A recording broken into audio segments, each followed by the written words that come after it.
The rain was falling outside the huge glass windows of Raymond's mansion. It was a house many people only dream about, long hallways shining like polished gold, servants moving quietly, expensive paintings on every wall. But inside this grand place lived a deep sadness. 8-year-old Ethan, the only son of billionaire Raymond, sat alone by the window every evening. His eyes followed the raindrops, like he was trying to understand them. Ethan was different from other children. He could not hear anything. Doctors said he was born deaf. He never spoke a single word since he opened his eyes in this world. His silence was louder than any noise in that house. People outside thought Raymond's life was perfect. Money, business, power, everything. But only he knew how empty the house felt without the laughter of a child. Raymond loved Ethan more than anything, but his business never allowed him time. Meetings, calls, deals, they controlled his day. Sometimes he looked at his son with helpless eyes, thinking, what if one day he speaks? What if he hears me call him son? But that day never came. One morning, the mansion prepared for a new maid. The old one had resigned, saying Ethan was too quiet and difficult to handle. The staff gathered near the gate. A small woman walked in, holding a simple cloth bag. Her clothes were plain, shoes old but neat. She kept her head low as if she didn't want to be seen too much. Her name was Maria. She was hired for cleaning and taking care of Ethan. Other maids looked at her and whispered, "She looks too weak for this job. Maybe she won't last even a week." They laughed softly, but Maria said nothing. Her eyes were calm, like she carried a story no one knew. When Maria entered the living room, she saw Ethan sitting alone, quietly drawing shapes on a paper. He didn't look up. A servant warned her, "Don't expect him to respond. He ignores everyone." Maria nodded gently and slowly walked toward him. She did not speak loudly. She didn't call his name. Instead, she sat a few steps away, giving him space. She took out a piece of bread from her pocket and placed it near him. Ethan noticed something placed beside him, looked at it, then at her, his eyes shy and questioning. Maria smiled softly. It was a warm smile, not pity, not forced. Something Ethan did not see often. The boy looked down again. He didn't push the bread away. It was a small moment, but Maria felt it like a ray of hope. Later that day, when she was cleaning the room, she noticed a small wooden box inside her bag. She paused, held it gently as if it was a treasure. She opened it only slightly. Inside, something shiny was wrapped in cloth. She closed it quickly, wiped her eyes, and continued working. No one noticed, but the audience feels there is a mystery inside that box. Days passed. Maria never tried to force Ethan to talk. She used signs, simple gestures. She would tap the table twice to get his attention instead of calling his name. She would draw a sun, a flower, a bird, and push the paper toward him. Ethan observed her silently. Something about her presence felt peaceful to him. One afternoon, while cleaning his room, Maria hummed a lullaby very softly, not loud, not something Ethan could hear, but she moved her lips like singing. Ethan stopped playing with his toy car and stared at her lips closely as if trying to read her song.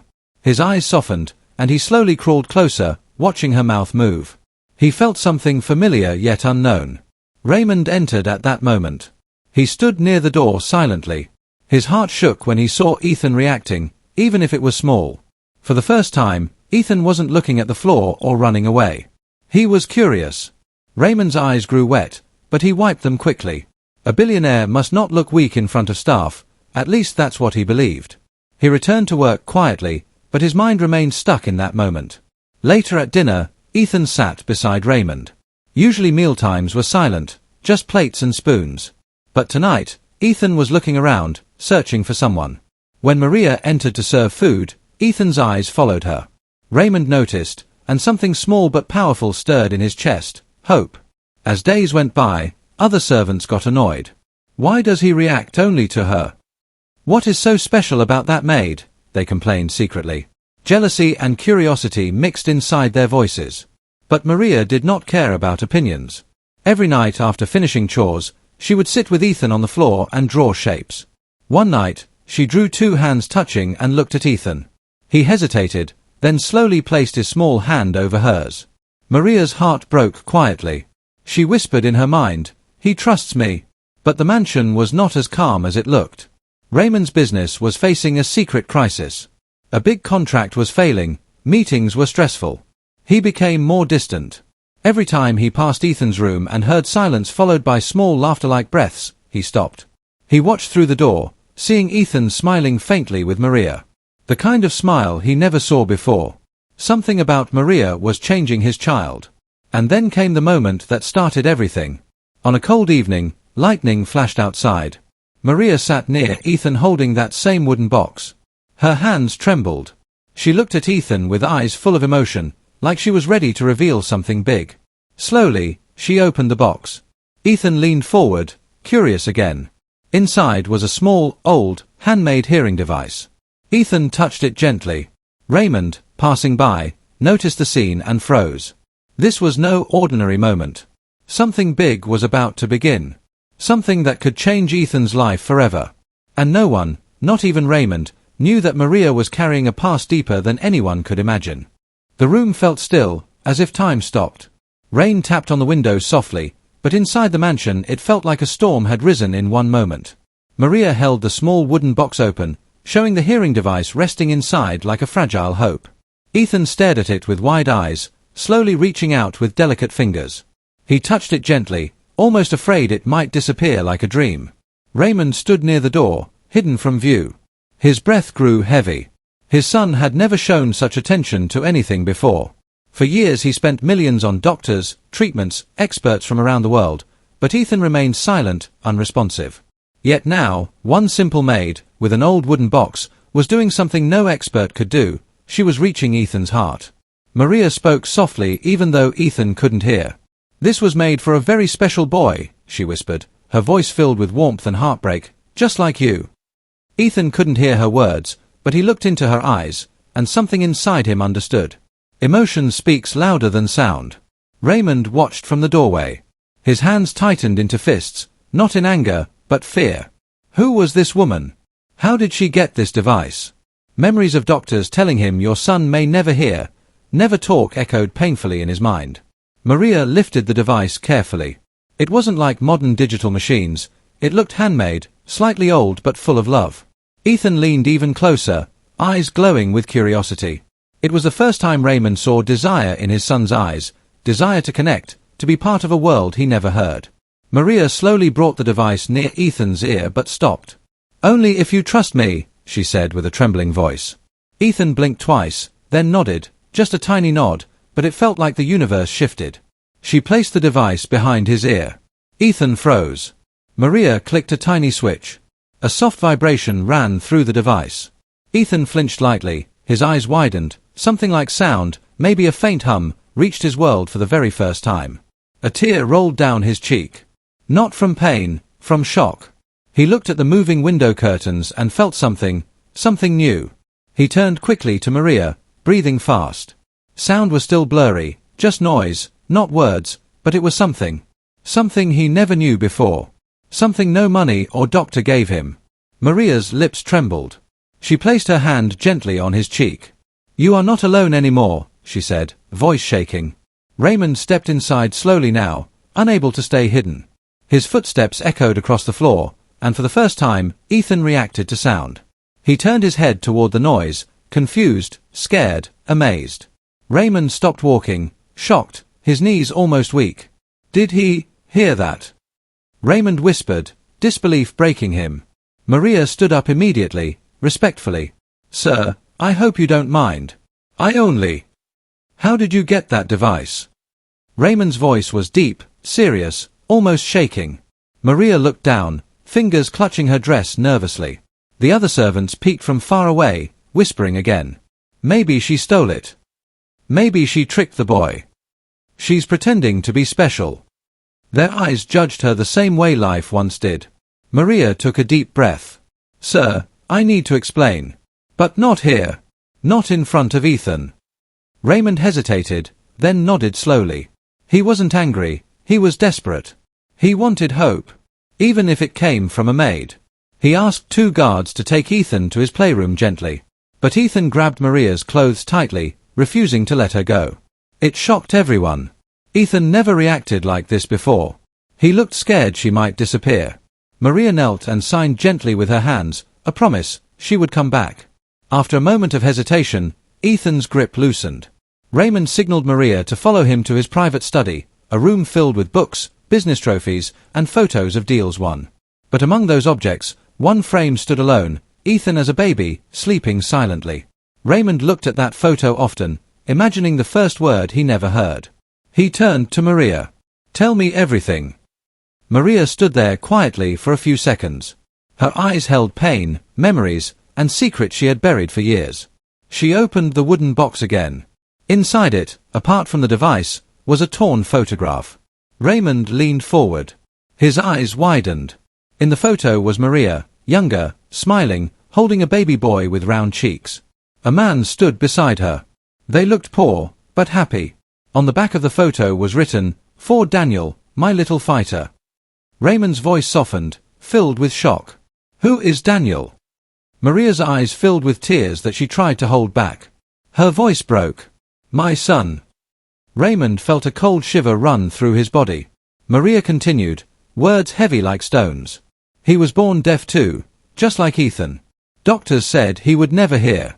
I worked day and night, cleaning houses, cooking, anything, to pay for his treatment. But treatments were too expensive."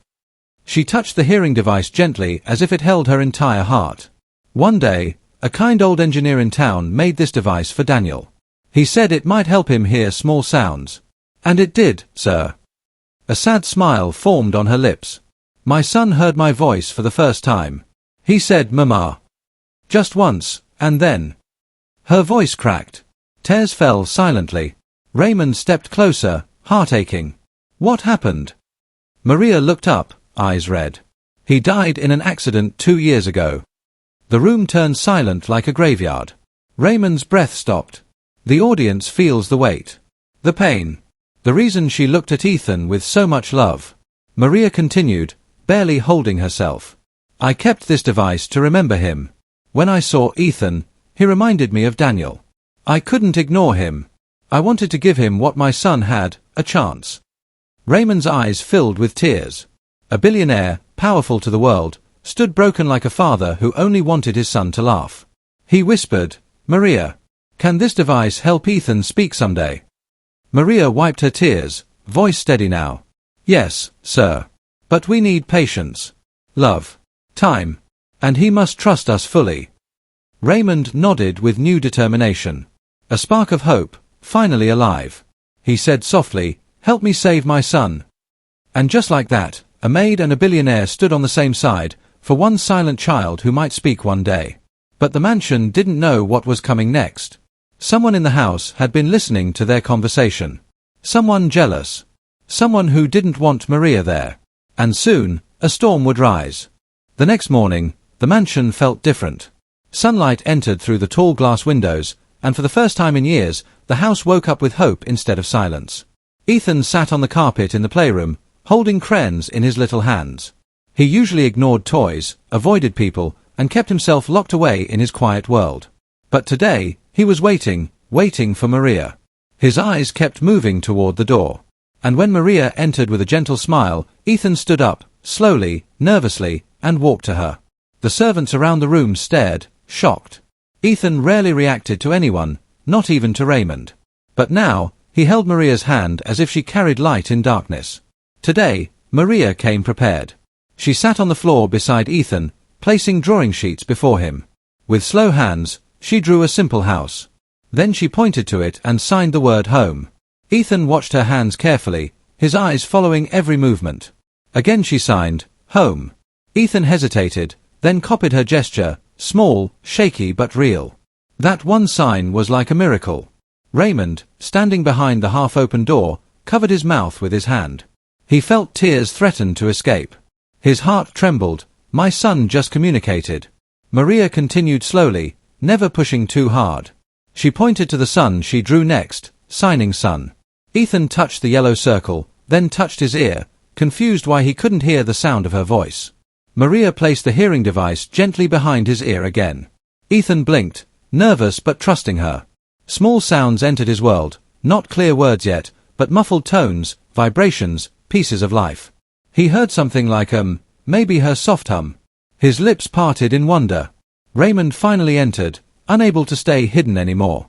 When Ethan saw him, he usually looked away. But now he just stared. He didn't smile, but he didn't hide either. And in Ethan's world, that tiny change meant mountains were moving.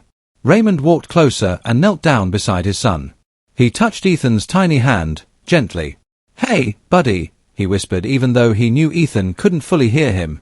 Something incredible happened. Ethan didn't pull away. Instead, he looked up at Maria, as if asking, "Is he safe?" Maria nodded with a warm smile. Ethan relaxed. Raymond's heart melted. Years of distance broke like thin glass. But not everyone was happy. At the corner of the room, Olivia, the head housekeeper, watched with cold eyes.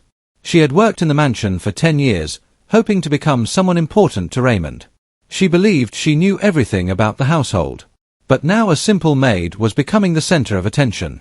The staff was whispering about Maria. Respect growing. Eyes admiring. Olivia's jealousy burned silently. "She's just pretending to be kind. She wants money, that's all," she whispered to another servant. Maria didn't hear her words, but she felt those eyes like knives. Later that evening, when the mansion prepared for a grand business event, Raymond asked Maria to stay close to Ethan. "He needs you," he said. Those 3 words were simple, but they changed everything. For Maria, it wasn't just a job anymore. It was purpose, healing, a second chance to love a child she lost. As guests arrived in luxury suits and sparkling jewelry, Ethan clung to Maria's hand. The noise was too much. Footsteps, voices, clinking glasses, even with the hearing device, sound was overwhelming. Ethan trembled. Maria knelt and hugged him gently. "It's okay," she whispered, stroking his back slowly. "You're safe." Raymond watched them again. He used to believe money could fix everything. But now he saw the truth. Love was the medicine his son needed. During the party, a wealthy guest named Mr. Howard noticed Ethan staying close to Maria. Curious, he approached Raymond. "Who is that maid?" he asked casually. Raymond smiled faintly. "Someone who brought hope into my house." Howard laughed softly, thinking it was a joke. "A maid? Hope? That's rare." Raymond didn't laugh. But Olivia, standing behind them with drinks, whispered to Howard, "Maria is manipulating him. She claims she can make Ethan speak. You know how dangerous false hope is." Howard raised a brow, suddenly interested in drama. Jealousy spreads like poison, quiet but deadly.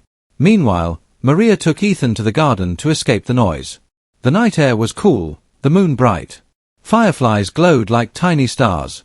Ethan looked around with awe. He never spent evenings outside like this. Then Maria did something different. She took out a tiny bell. Ethan stared at it, confused. She rang it gently. The sound was faint, like a whisper. Ethan didn't react at first, but then his eyes narrowed. Something reached him, a vibration, a soft chime. He leaned closer. Maria shook it again, this time a little nearer to his ear. Ethan suddenly gasped. His eyes widened, his small hands trembled. He heard it, not perfectly, but he heard something. A soft world opening its door to him inch by inch. And then something magical happened. He looked at the bell. He looked at Maria. His lips moved. No sound came out, but they moved.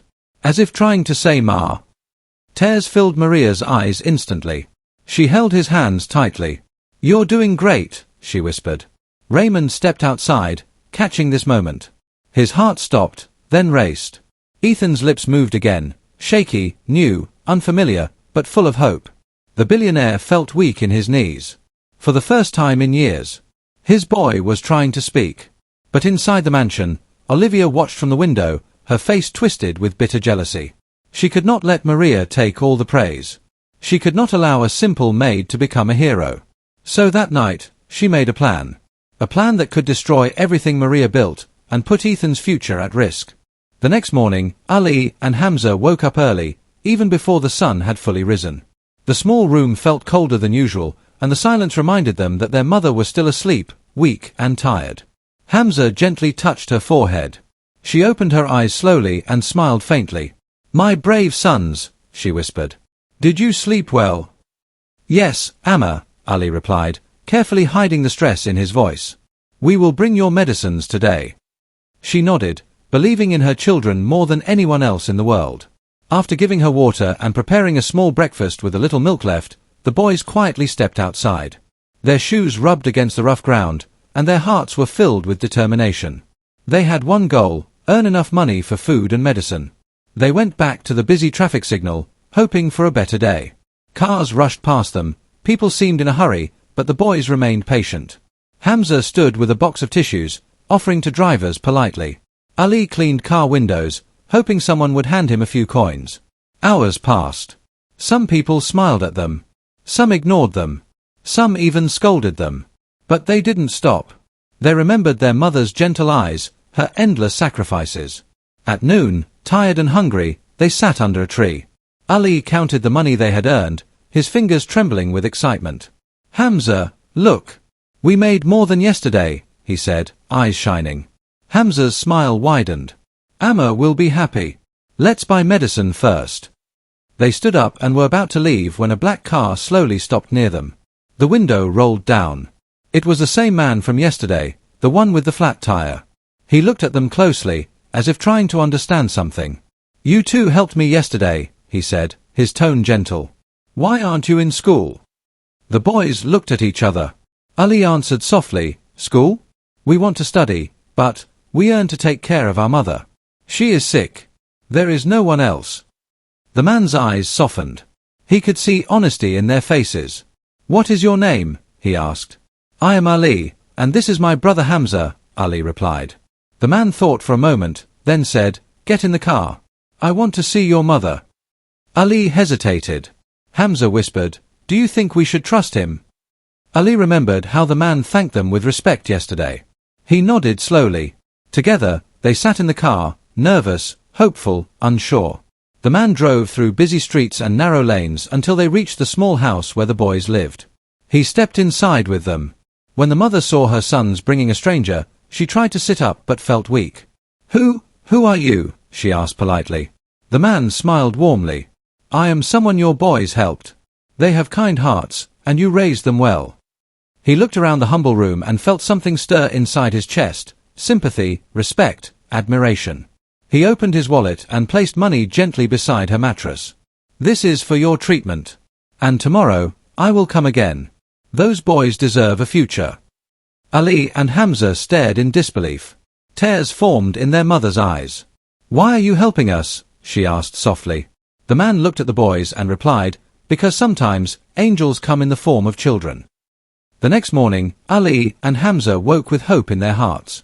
Their mother was feeling slightly better, and the money from the kind man had brought warmth and relief into their small home. But the boys knew this was only the beginning. They needed more to help her fully recover and keep food on the table. Once again, they went out into the busy streets. Ali carried the small box of tissues while Hamza cleaned windshields. The scorching sun beat down on them, but neither complained. They smiled politely at passers-by, their eyes reflecting courage far beyond their years. Hours passed, and still the coins collected were small. The boys sat under their usual tree, counting what they had earned. Suddenly, a familiar black car rolled slowly toward them. The boys' hearts skipped a beat. Could it be the man from yesterday? The window rolled down. The man smiled warmly. "You are here again. I see you are working hard." He paused, looking at their tired faces. "I want to help you in a bigger way. Will you come with me?" Ali and Hamza exchanged a nervous glance.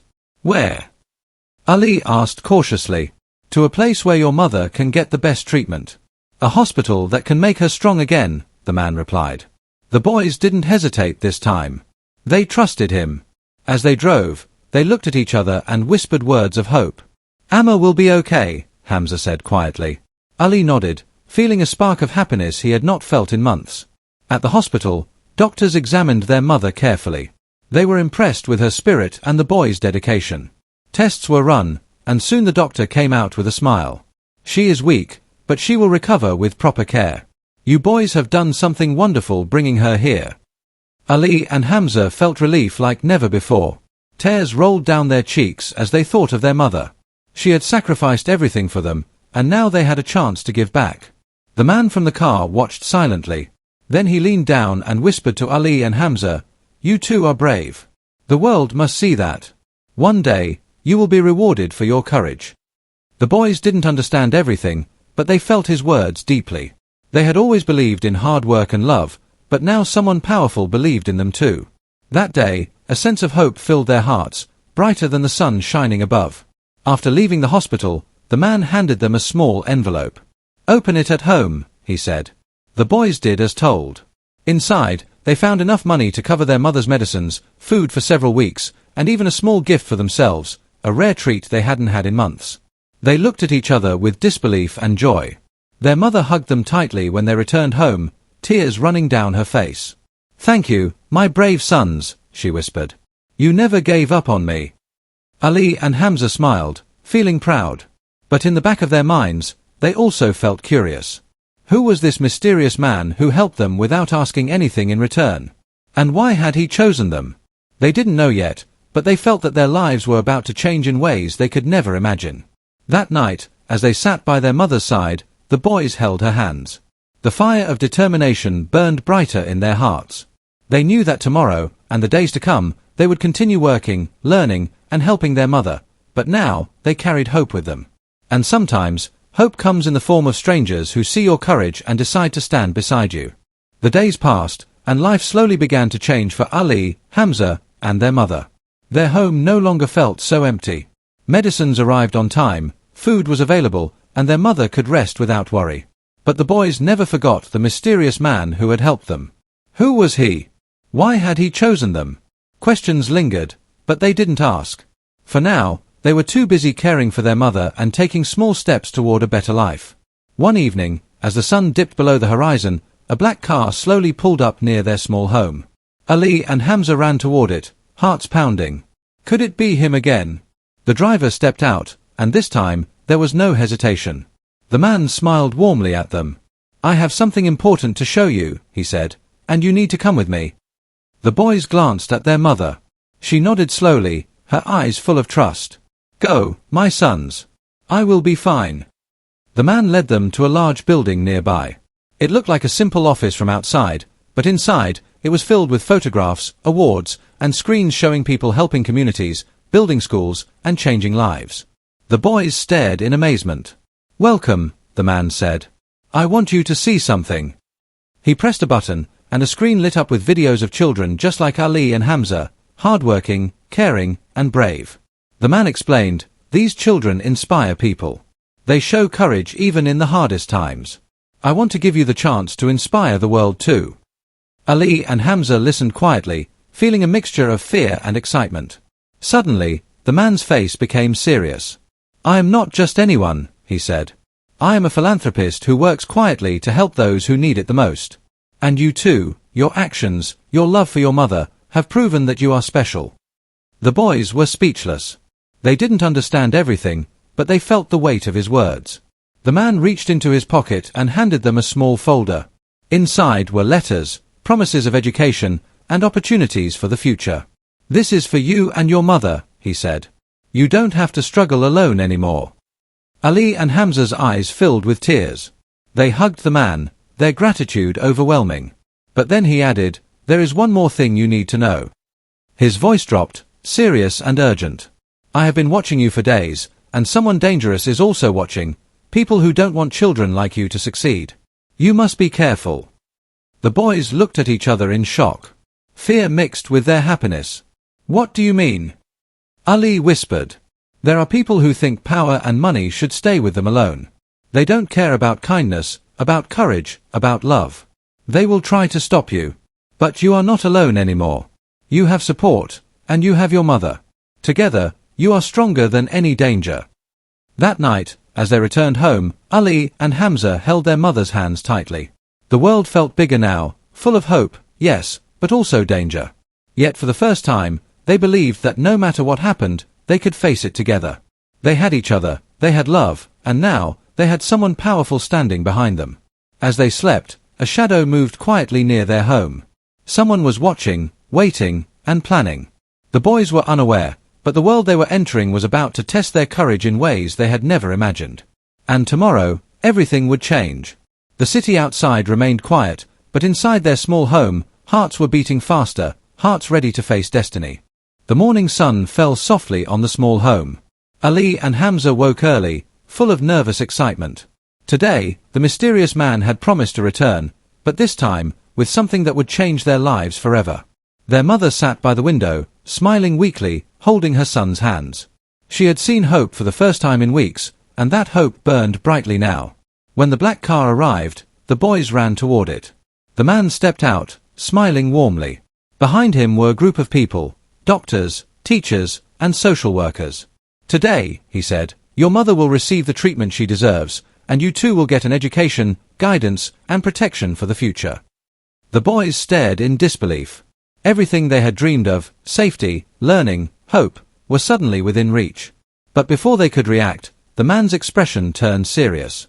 "Remember, courage is not just about strength. It is about heart. You have both shown it already." Back at the hospital, their mother was admitted for treatment. Doctors smiled, amazed at how quickly her health improved under proper care. Ali and Hamza stayed by her side, holding her hands, whispering small jokes, trying to make her laugh. She had tears in her eyes, but they were tears of happiness, not fear. As the day passed, the mysterious man returned with the documents and resources for the boys' education. "You two have been tested already," he said. "Life will continue to challenge you, but never forget the power of love, honesty, and hard work. Those are your true weapons." Ali and Hamza nodded. They understood more than the man knew. They had lived through hunger, fear, and uncertainty, but they had never given up. And now, they would face the world stronger than ever before. That evening, as they returned home, their mother looked at them with pride. "My brave sons," she whispered. "You never stopped caring. You never stopped trying. You are my heroes." Ali smiled. "No, Amma. You are our hero. You taught us love and courage, even when you were weak." Hamza hugged her tightly. "We will never leave your side." The black car waited outside. The man watched quietly, satisfied. But he knew the world could be cruel. There were still challenges ahead. Someone had been watching the boys, jealous, envious, dangerous. But for now, the family had a shield, hope, love, and the support of someone powerful. Days turned into weeks, and slowly, the boys' life transformed. Their mother regained strength. The house, once filled with struggle and fear, now resonated with laughter and love. Neighbors noticed the change. The boys went to school for the first time in months. Teachers were amazed at their curiosity and determination. The city that had seemed so cold now felt warm. One evening, as the sun set and painted the sky in orange and pink, the boys stood outside their home, looking at the horizon. Ali turned to Hamza. "Do you think we will ever forget what happened?" Hamza shook his head. "No. But I think we are ready now. Ready to face everything, together." Their mother joined them, holding both their hands. "The world is not always fair," she said softly. "But love, courage, and kindness, these will always guide you." The mysterious man, watching from his car, felt a deep smile inside. He had found two children whose hearts were pure. He knew they would grow into men of honor, strength, and compassion. And perhaps, one day, they would help others, just like he had helped them. As night fell, stars sparkled in the sky. The family, once struggling and uncertain, now looked forward to a future filled with hope, love, and endless possibilities. The city lights twinkled, but inside that small home, a new light had emerged, the light of courage, the power of love, and the triumph of the human heart. The boys' new life would not always be easy, but they had learned the greatest lesson of all: even in darkness, hope finds a way. And together, no challenge was too great, no obstacle insurmountable. The story of Ali, Hamza, and their mother had come full circle. From struggle to hope, from fear to courage, and from loneliness to love, they had won. And the audience, witnessing their journey, could not help but feel the warmth, the tears, and the inspiration that true courage brings.